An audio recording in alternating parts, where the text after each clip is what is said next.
Boa noite, professor. Sou sua aluna, Beatriz da Silva Galvão, da sua turma de 8º semestre noturno de Direito. E eu vou dar introdução ao nosso trabalho, cujo tema é as formas de violação que motivam a defesa da posse, né? Só que antes da gente começar a adentrar nos conceitos das formas de violação, existe uma necessidade clara de ter uma identificação da posse e dos seus efeitos cíveis, certo? Mas apesar da sua existência ser bastante antiga, nem o próprio ordenamento jurídico e nem o Código Civil de 2002 foi capaz de conceituá-la, né? Ele apenas explicou e deixou bem claro que o indivíduo pode ser considerado um possuidor de um bem, se diferenciando de posse da propriedade. E é assim dito pelo Código Civil, né? O artigo 1196 do Código Civil dispõe que considera-se possuidor todo aquele que tem de fato exército, pleno ou não, de algum dos poderes inerentes à propriedade, né?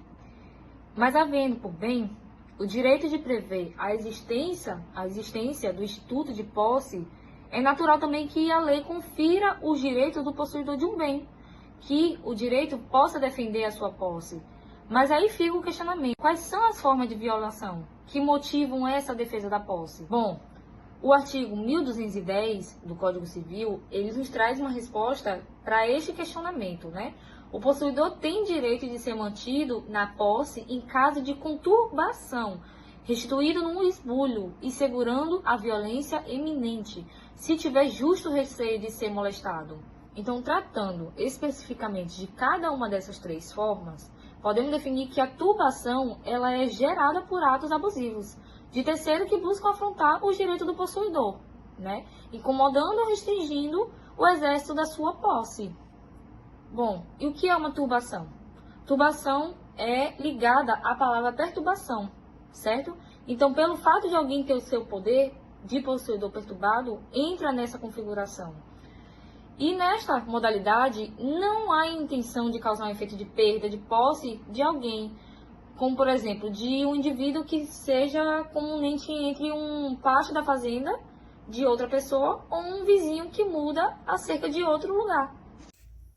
Boa noite a todos, meu nome é Bianca Borges e eu vou continuar o assunto iniciado por Beatriz. Sobre as formas de violação que motivam a defesa da posse, uma segunda forma, o esbulho, é a retirada de um bem que está sobre a posse ou propriedade de alguém. Portanto, o detentor do bem perde a posse que exercia sobre ele, que seria um ato de terceiro, que, valendo-se de violência, precariedade e clandestinidade, apodera-se do bem de outrem.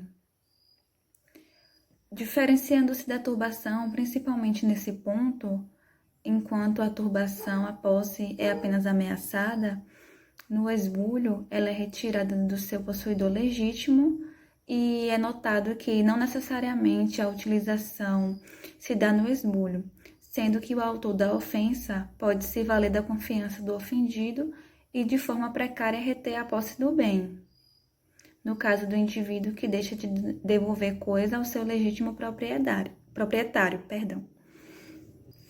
Por fim, a ameaça de posse pode ser considerada por intermédio da violência, mas não só dessa, como também da iminência de um fato atentatório à posse legítima, sendo um exemplo disso ser sondado por um grupo conhecido pela prática de invasão de terras. Dando continuidade ao nosso trabalho, iremos falar sobre os interditos processórios contra as formas de violação. No que se refere às ações processórias, o direito brasileiro conhece 3 meios de defesa, sendo certo que as mesmas também são chamadas de interditos processórios. Os meios de defesa elencados pela legislação pátria são a ação de reintegração de posse, a ação de manutenção de posse e o interdito proibitório, sendo certo que em todas essas se busca a tutela da posse como direito. A ação de reintegração de posse, por sua vez, é a via adequada para a obtenção de tutela da posse, quando esta sofreu um esbulho, sendo certo que este pode ser definido como uma mácula na posse que a exclui totalmente, de modo que o possuidor é alijado da mesma. De tal sorte, ocorre o esbulho quando há perda total da posse, que é molestada injustamente por terceiro. Quando ocorre a turbação, a ação correta é a manutenção da posse, como forma de obter defesa da posse contra o aludido fenômeno. Esta moléstia pode ser definida como todo ato praticado contra a vontade do possuidor, que lhe turba o gozo da coisa possuída, sem dela o excluir completamente. Difere esta do embrulho pelo fato que neste ocorre a perda total da posse, enquanto naquela a posse se mantém com as limitações impostas pela turbação.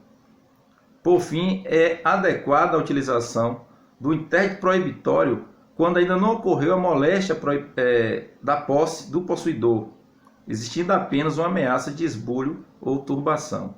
Portanto, tal demanda tem natureza preventiva, destinada a impedir que a posse seja molestada, enquanto os outros dois interditos se destinam a proteger a posse violada.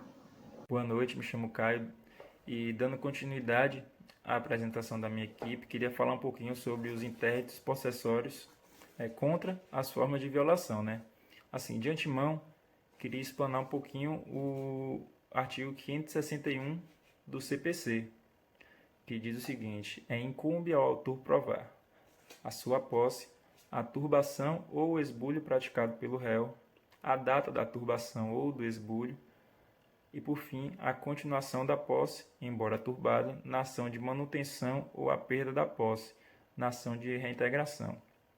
De uma forma bastante resumida, a gente pode notar que a prova é algo indispensável nesses casos, certo? E também trazendo um exemplo de um caso de turbação que ocorre com muita frequência nos tribunais, é a construção de muros, que acaba por trazer diversos conflitos ao judiciário. Dando continuidade ao tema abordado, iremos falar sobre os exemplos processuais. Um interdito proibitório encontrado no artigo 567 do Código Civil, utilizado pelo possuidor, direto ou indireto, que tenha justo receio de ser molestado na posse, poderá impetrar ao juiz que segure a turbação ou esbulho iminente. Além das formas processuais de defesa de posse previsto também na autotutela no nosso ordenamento jurídico, previsto no Código Civil de 2002, que traz legítima defesa e desforço imediato, desde que seja usado de maneira proporcional à ofensa da posse da maneira prudente. Boa noite, professor. Boa noite, caros colegas. Dando continuidade ao trabalho da equipe, no tópico 3, ações possessórias e ações petitórias, enquanto as ações possessórias visam a defesa da posse, situação de fato, as ações petitórias têm por finalidade a defesa da propriedade, situação de direito. As ações petitórias são aquelas em que o autor quer a posse do bem e ali, assim, deseja pelo fato de ser proprietário. São exemplos de ações petitórias, ações reivindicatórias, ações de uso capião, ação publiciana, ação de missão na posse e ação ex per. Agradeço, obrigado. Olá pessoal, meu nome é José Milton Almeida dos Santos. Dando continuidade ao trabalho, eu vou apresentar o grupo 3, que é ação petitória e ação de possessória. A ação petitória, ele discute o direito de petição da propriedade ou do domínio. A mais comum é a emissão de posse e a ação de uso capião. A emissão de posse, o proprietário discute a própria posse. Um exemplo clássico é quando você remata um bem no leilão e quando chega no imóvel, na hora de tomar posse, descobre que já tem alguém lá dentro. Aí você tem que entrar com ação de emissão requerendo essa posse ou uso capião, que é o mais corriqueiro.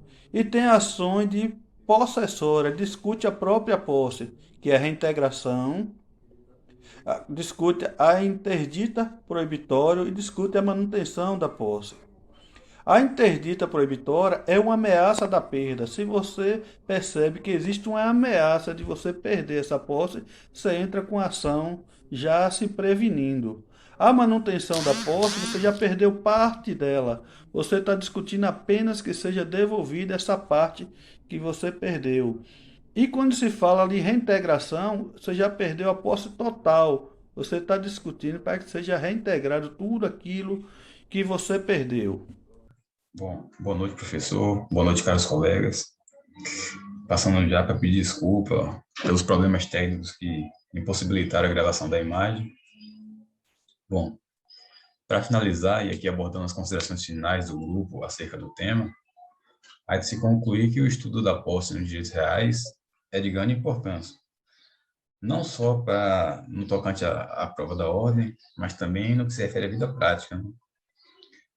Dessa forma, como já foi dito pelos colegas, nosso grupo buscou ali de forma sintética fazer uma abordagem e uma diferenciação dos atos atentatórios da posse, como já vimos, né, o esbulho, a turbação, o justo receio. Logo depois, fazendo a análise das ações e meios judiciais cabíveis contra cada uma delas individualmente. E, por fim, traçando um paralelo entre ações possessórias, onde se discute pura e simplesmente a posse, e as petitórias, onde também é levado em consideração a propriedade para que se discuta a posse. Bom, essa diferenciação, inclusive, é de grande valor para a nossa vida prática.